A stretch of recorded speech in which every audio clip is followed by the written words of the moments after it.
Kata Imam Ghazali, kalau nu jeling tenan. Kenapa Imam Ghazali disebut Hujatul Islam? Sama nak kepen syukur itu gampang.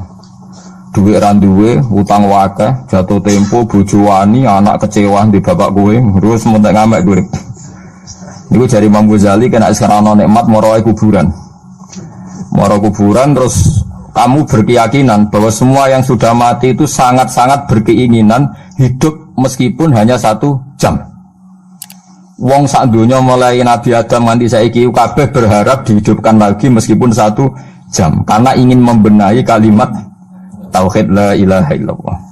Lah kowe iku jek urip. Kowe iku jek urip. Berarti wong sak miliar-miliar sing wis mati iku iri mbek kowe mergo kowe jek urip. Nah, berarti terus kowe syukur ya Allah apapun masalahnya di dunia saya ini hilang semua mergo kula jek urip. Global ini malah ya. Dengan demikian kami alhamdulillah aku fasih. Piye wae kowe iku duwe nikmat rupa-rupane urip yang sangat diingini oleh Firaun sekalipun, oleh Namrud, oleh Qarun, orang-orang miliarder dulu itu sangat berkeinginan sing jenenge urip.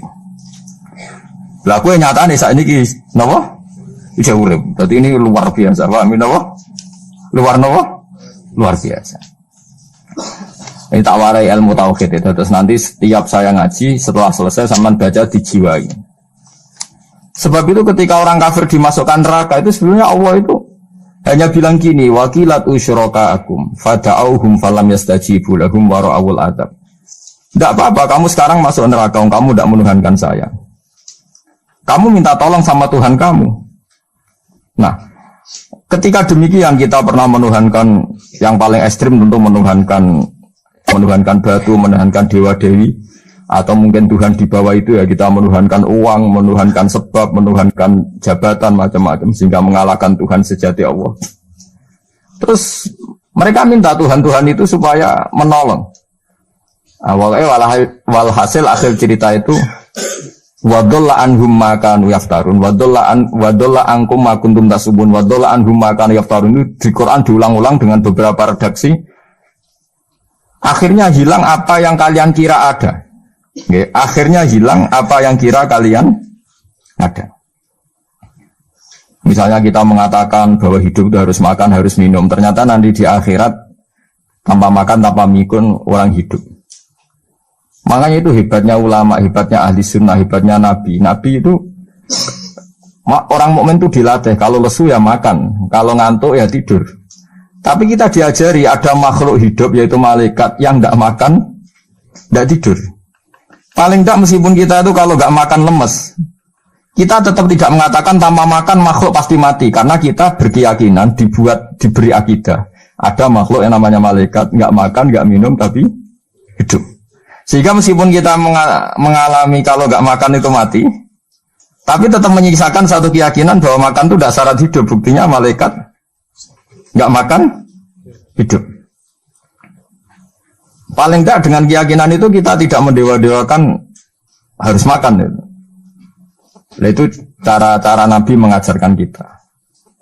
Faham gitu. Terus ini saya ulang-ulang. Makanya disebut wadolla anhum. Apa yang mereka kira ada itu dari awal tidak ada. Ya, apa yang mereka dikira ada nanti di akhirat tidak ada. Lah sing ada itu tetap nampa alhamdulillah. Makanya ketika nanti orang masuk surga da'wahum fiha subhanakallahumma wa tahiyyatuhum fiha salam wa akhiru da'wahum alhamdulillahi rabbil alamin. Ini penting kula aturaken. Terus sakjane salah niku ora dikepenak. Itu sebabnya kenapa orang yang kafir mulai cilik sampai tua ketika meh mati kok nglafadzna la ilaha illallah, satu kalimat ini akan menghapuskan kekafiran di masa lalu. Kenapa kok bisa hapus? Karena kekafiran yang masa lalu itu omong kosong semua. Ini omong kosong semua. Barang itu kalau hakikatnya kosong, hilang karena tidak ada bukti, memang tidak benar. Itu kan gampang untuk menghilang. Itu podo karo wong mending ini. 3 miliar ambek 3 miliar. Iku podo karo 5 rupiah. Jadi ku glemeng meneh. 1 triliun ambek 1 triliun podo karo 500 rupiah. Omongan glemeng itu kan ya wong edan itu kan. Berarti saurip-uripe muni Isa pangeran ya edan.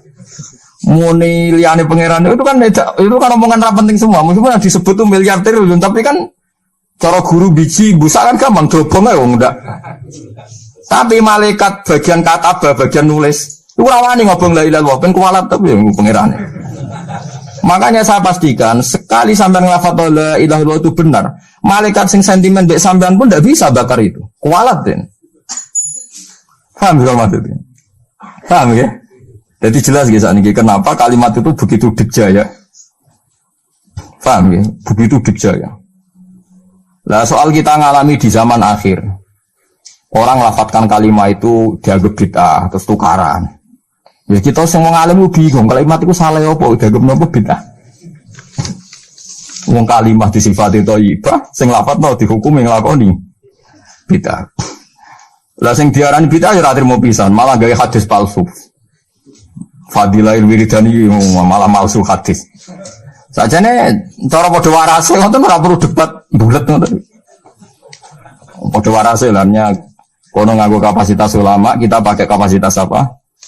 Ulama, terus kita diskusi baik-baik. Di kula baleni malih kenapa kalimat thayyibah disebut kalimat baqiyah? Dalam istilah Quran wal baqiyatus sholihat. Baqiyah itu sesuatu sing abadi. As-sholihat itu sing layak, sing apik, sing selalu duwe eksistensi. Soleh manane layak. Layak iku mergo wujud.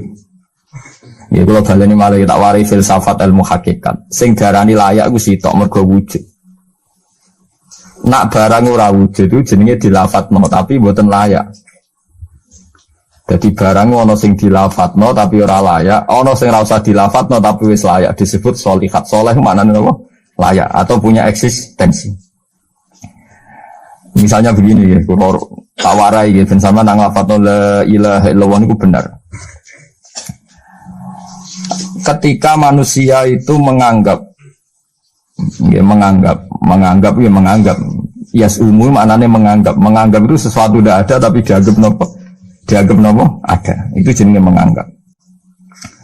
Ketika manusia itu menganggap bahwa tidur itu penting, kalau orang tidak tidur itu maka dia akan lemah, kalau orang tidak makan itu dia akan mati.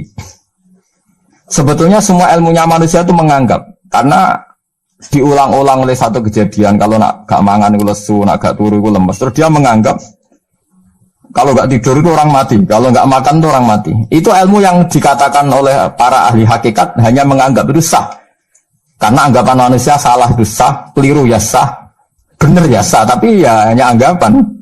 Tapi dalam ilmunya Allah Ta'ala sing abadi, kehidupan itu tidak bersyarat makhluk itu harus makan, dan Allah bisa membuktikan itu lewat Allah menciptakan apa?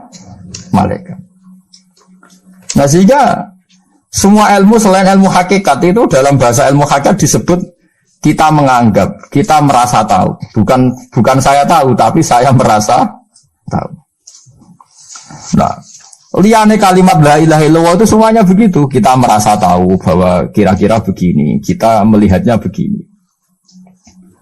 Tapi sing hakikat, sing gak bisa dibatalkan bahkan oleh malaikat sekalipun, niku namun kalimat la ilaha illallah. Nanti disebut kalimatu haqqin 'alaiha nahya wa 'alaiha namut wa 'alaiha nufatu insyaallah taala minan amin. Karena yang dikatakan hidup itu roh. Roh itu tidak butuh makan. Ketika jasad itu mati, hancur, itu rohnya kan masih hidup. Dia pindah di alam ulya sana. Roh itu hayat itu dari kata roh. Roh itu maknanya hidup, hayat maknanya hidup. Roh dan hayat ini satu sistem yang kita tidak tahu, yang tahu hanya Allah. Ini tidak butuh makan. Sing butuh makan, butuh utang, butuh bodoh ini jasad. Paham ya? Roh ora tau utang, ora tau gadekne BPKB, paham ya? Enggak melo-melo dia. Makanya ketika jasad kakean pola itu roh nyesal. Kok ngatasnamakan saya demi hidup sampai direwangi utang-utang wong, direwangi uripe bulat. Toh saya bisa hidup tanpa hutang. Lah iku manusia iku aneh. Makanya disebut alam rohaniin itu sudah. Nah ketika kita mati itu kan yang mati itu jasad. Jasad itu mati, rohnya sowan Allah. Tapi kita secara bodoh mengatakan kita mati. Loh yang mati itu siapa? Hanya jasad kita, roh kita tidak mati. Yang sowan Allah itu roh kita. Tapi kita bilang kita mati. Ya berarti kita bilang kita mati, ya kita mati. Menurut bahasa manusia, kalau kita sudah tidak ambekan, tidak makan, tidak minum, disebut kita nopo mati. Tapi alhamdulillah kita ini mukmin, meskipun bahasakan kita mati, terus bahasa no, mungkin-mungkin disepunten pangeran, mikir ruhe nembe sowan, mungkin-mungkin diwelas. Intinya dia ini ramuni mati. Paham gak? Makanya malaikat ngomong anak pidato nih kiai sing lepas jenazah, yo bingung. Perkarane dilepas niki pun mati, pun saged napa-napa, ra iso njuk sepuro jenengan, ra iso salat, monggo kita salat. Iki sedongakno sakniki ruhe sowan pangeran mungkin selamat. Jare mati, jare sowan. Sowan kan artinya mlaku-mlaku sowan kan. Nah, tapi misalnya gue bahasano nganggo ilmu sing ekstrim kados kula, nganggo ilmu kelas berat kan malah diguyungake. Bahwa jasad ini mati, ini tidak penting karena jasad rohnya masih hidup. Maka kita tidak perlu nyolati mayit karena tidak pernah ada mayit karena rohnya masih hidup. Wah, kan dianggap edan bareng kan. Makanya sebaiknya orang ilmu hakikat itu tidak perlu jadi kiai, soalnya kayak kula jadi ulama tapi rasa jadi nopo. Ya, jadi kiai sampai anak sing ora paham detail-detailnya alam roh sampai alam nopo. Alam nopo? Jasad. Nah, itu keliru itu penting karena kalau tidak keliru itu tadi. Paham sih kalau maksudnya. Nah, itu disebut. Nah, kalau sama tanya, lalu roh itu gimana Gus? Ya nggak ada jawabannya. Wong Rasulullah saja yang orang paling pinter di dunia, orang paling tahu. Wa yasalunaka anir ruh kulir ruhu min amri rabbi. Roh itu urusannya pangeran. Makanya kalau sekarang sama pertanyaannya gini, waktu gale guyonane Siti Jenar. Siti Jenar itu ya ono pinter, ya ngawur tapi ono pinter. Dene iku ora tau salat. Sing salat ruhe jare. Dadi ora tau sujud, sing sujud jare ruhe. Yen darane wali songo iku goblok. Wali songo iki gobloke ra karuan jare Siti Jenar. Wong kon salat, bathuke nganti ngecap jare Siti Jenar. Lah nek sing ngecap bathuke sampean fisik iku hancur, pas ketemu Allah seksine apa? Jare Siti Jenar ke jangan ketemu pintu. Kok jasad kita ini hancur. Misalnya kayak ngandalo batuk ngecap, jasad ini kan hancur. Sing bagus sowan pangeran rohem. Roh iku wis kon sujud ae ora usah awam. Lah akhirnya nak wae salat terus meneng ae jare wis salat. Sing ada teng pintu-pintu ni. Nah sing mung syariat terangno ora iso. Rata-rata kiai syariat kan ora pinter hakikat. Mau ngamuk ngono to, murtad kowe. Nah nek ngamuk to. Hasil wong syariat kan apa? Ngamuk. Ngamuk stresan nerangno ngamuk. Ya akhirnya gak sambung kan. Saya pastikan ajaran Kak Siti Jenar itu sesat. Sesatnya adalah wali-wali yang alim, termasuk wali songo yang alim itu bilang begini. Ketika bathuk kita dikokon sujud ning pangeran, kita sujud itu sebetulnya bukti bahwa fisik kita itu tunduk sama perintah roh.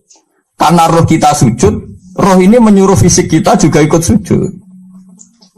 Jangan jadikan fisik ini rivalnya roh. Itu kita gobloknya Siti Jenar. Kalau roh kamu sujud, fisik kamu tidak sujud, namanya rivalitas. Berarti kowe di jisim, duwe wadak sing ra nurut roh. Berarti rivalitas. Lalu jasad kamu itu sing mimpin sapa kok gak nurut. Nah ini mulane sing rada-rada Siti Jenar tobat mulai detik ini Pak. Karena ya buatan tak ajak mikir sama paham ya. Jadi ini permainan ilmu kelas tinggi paham ya. Kayaknya gak tahu mikir toh. Lah diwarai kok ben kok alhamdulillah aku fase. Paham ya? Makanya andekan malaikat itu kok sujud ning Nabi Adam ketika Allah nyuruh, "Hei para malaikat, saya menciptakan manusia namanya Adam. Setelah jadi maka kamu sujudlah." Itu malaikat sujud. Sujudnya malaikat bukan karena nganggap Nabi Adam itu Tuhan atau makhluk yang istimewa, enggak, karena perintah Allah disuruh sujud. Malaikat enggak perlu tanya maknanya sujud ke Adam itu apa, enggak perlu. Pokoknya karena Allah nyuruh ya sujud. Paham ya? Setan pakai rasional, ngapain sujud Adam? Bodoh-bodoh makhluk. Mulanya ono aliran sing sesat malah darani malaikat sama iblis itu tauhidnya tinggi iblis. Karena malaikat diuji disuruh sujud sama Adam, makhluk mau, terjebak dia sama permainan Tuhan. Dari malaikat terjebak tes-tesane pangeran. Iblis lebih pinter perkara nih ra gelem sujud. Berarti dekne mau gelem sujudnya namun kalian Allah. Lha kok ono sesat kok. Wong kok nganggur nganti ngono maksudnya mikire kok ngono. Mulane sing do diutang dosa mlu ya apik timbang sing dipikiran ngene iki paham ya. Paham ya. Jadi malaikat terjebak permainan Tuhan, dites gak lulus ya. Itu ngeri kalau nuruti alin-alin ngoten. Yang benar adalah setan itu dianggap keliru. Karena dia tidak punya otoritas pikiran. Dia ini ora wujud. Hakikatnya setan malaikat gak wujud. Wujudnya diwujudna Allah. Nah wujudnya diwujudna Allah. Apa yang jadi dawuh Allah kudu sami'na wa ata'na. Karena dia tidak bisa menjadi rival Tuhan.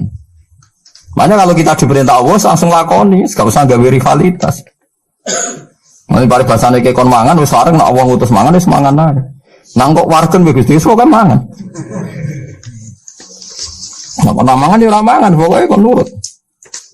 Nah itu kelirunya Siti Jenar. Dia lupa bahwa dengan mengatakan jasadnya tidak perlu sujud, mergo sok ben Siti hisab roh, dia bikin rivalitas antara roh dan jasad. Mula nate maca aliran Siti Jenar mulai yang versi Arab sampai versi tulisannya wong-wong bingung-bingung itu, sing luwih bela Siti Jenar timbang Wali Songo. Bahkan dalam cerita itu seakan-akan Wali Songo kasut, mergo jare Siti Jenar dipateni wangi terus diganti asu macam-macam lah ceritane. Mula nu peneliti ra kabeh, kula ra kaya Kiai Mustofa ni ora apa ya ngono. Gak jelas roe tapi jelas dadi kiai ini. Enak ngoten niku. Dadi ya ana wong ilmune ra pati akeh tapi jelas dikiyaino. Kula ilmune akeh ra pati dikiyaino. Jadi kekeliruan ini mergo ngoten niku memang ilmu hakikat itu jelimet. Tapi sampean harus saya latih. Oke, sampean ngaji ning kene yo suwi tuwa supaya kenal sithik-sithik. Lah nanti makanya menghilangkan barang batil itu mudah sekali. Karena barang batil itu hakikatnya enggak ada. Mbok ana wong muni 1 miliar ditambah 1 triliun jumlah 5 rupiah, mbok sing disebut angka 1 miliar 1 triliun lafaz ini enggak ada. Dia lafaz ini enggak ada, fakta ini tidak ada. Makanya disebut di Quran iyaquluna illa kadzibah. Sebagian Quran istilah lebih ekstrim. Kaburos kalimatan takhruju min afwahihim. Kalimat itu menjadi besar karena ada yang melafatkan, tapi kalimat ini tidak pernah menunjuk hakikat. Nggih to, misalnya wong nyebut iki geni, wong ki HP kok darani geni, itu pernah ada kalimatnya tapi tidak ada faktanya. Ini batu disebut itu Tuhan. Yang benar itu batu, disebut Tuhan itu kan kalimat sing ada kalimatnya tapi tidak ada faktanya. Paham ya? Ini disebut kaburos kalimatan sing takhruju min afwahim. Terus iyaquluna illa kadzibah. Mereka hanya ngomong secara dusta. Sebetulnya kalau barang hakikat itu tidak usah diomongkan, itu tadi kalimatu haqqin 'alaiha nahya wa 'alaiha namut wa 'alaiha nuqasu insyaallah taala minal amin. Tapi kalau kalimatul batil, kalau nggak diomongkan nggak ada yang ngomong, karena harus diomongkan. Itu pun nggak menunjuk apa, nggak menunjuk apa hakikat. Lah semua manusia itu ngomongnya itu rodok-rodok ala zamihim sesuai klaimnya. Malah omongannya sampean bingung nama malaikat. Saya jamin, gua sampean kenal malaikat atau sekolah, nu malaikat sambat tenan omongannya sampean. Kondak gimana coba? Kita bilang saya ini kaya, baru punya uang banyak kaya. Malaikat sing nyekseni kekayaane Allah janggal kiri kok muni sugih. Terus kowe muni saya ini orang kuat karena saya presiden Amerika, saya presiden Indonesia orang kuat. Kita pun sebagai kiai bilang Jokowi itu orang kuat, presiden itu orang kuat. Malaikat sing roh langit bumi, sing roh Allah, dijayane Allah, pemene malaikat Israel. Mangkel sak boleh ana bahasa kuat tuh. Ah semane tak protes ber kok iso muni kuat itu kuat apa nih. Jadi bahasa manusia itu membingungkan semua. Coba Anda jadi malaikat Israel, terus orang petita-petita muni kuat. Kuat temuning di tak pites setiap saat itu. Jadi bahasa manusia itu membingungkan semua. Makanya malaikat itu kuat yang uang semua ngomong gak jelas. Nah, makanya mereka nggak dianggap temannya malaikat. Karena tidak wali, dia tidak tahu ilmunya malaikat. Lah wali itu tidak pernah terjebak omongan itu. Disebut ala inna auliya Allah la khaufun alaihim. Sampai disebut nanti di antara khasih wali itu kalau meninggal tatanazzalu alaihimul malaikatu alla takhafu wa la tahzanu wa absyiru bil jannati allati kuntum Tuhan. Terus malaikat-malaikat yang di langit semuanya bilang pada wali ini, nahnu auliyaukum fil hayatid dunya wa fil akhirah. Saya ini mitra kamu, saya ini teman kamu, baik zaman kamu di dunia maupun di akhirat. Karena bahasanya wali dengan bahasa malaikat itu sama. Enggak pernah merasa kuat, enggak pernah merasa hebat, karena malaikat itu tahu yang hebat itu Allah, tahu betul dia. Apalagi temannya Israel tahu betul. Paham ya? Olah wali yang muniku bahasa disiga sambung. Disebut nahnu auliya, agak tahu tuh paham Quran kados kula. Lah mulane ngaji. Wis kerepean lah pokoknya paham. Lah bahasa manusia enggak wali itu bingung karena malaikat, karena tadi kita bilang presiden itu orang kuat. Ini orang kuat. Padahal malaikat yang bagian mitosnya Allah ini janggal, kuatnya nang ndi. Apalagi malaikat yang nyekseni alam malakut, alam ning langit.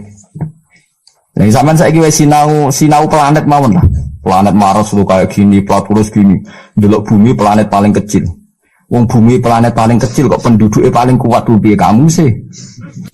Paham ya? Wes bumi paling kecil digoni wong miliatan. Terus untuk mau sepiro? Mau untuk kok terus kuatnya nanti.